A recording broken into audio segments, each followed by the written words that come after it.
Fate capire il suo amore testimoniandone in concreto la presenza nella vostra vita, offrendo il servizio che è amore a fatti e non a parole, ma il servizio non come un optional o un modo per dimostrarvi buoni e bravi, ma come parte integrante e necessaria della vostra vita e del vostro ministero.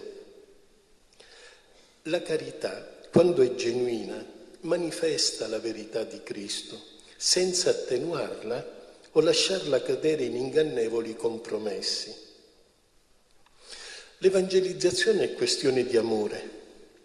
Fa incontrare gli uomini con l'amore di Cristo e fa scoprire il servizio come una dimensione dell'intera vita, senza ridurlo a un frammento del proprio tempo o del proprio agire.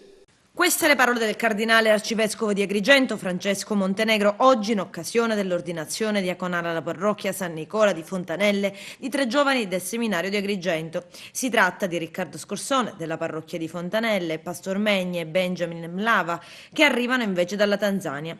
E dopo aver tracciato il segno del loro percorso, poi focalizza il ruolo che andranno a rivestire nella comunità. Servire è un modo di esistere.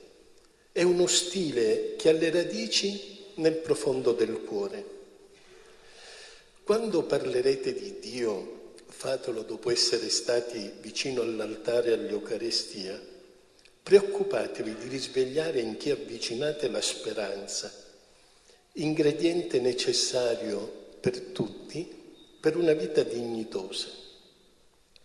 Fate sì che l'ossigeno del Vangelo e il soffio dello Spirito immettano spifferi di vita nuova nei nostri ambienti e nel mondo. Che tutti vi riconoscono e stimino per avere il cuore di missionari e di servi. Sia questo il vostro identikit di discepoli. Permettetemi un'ultima considerazione.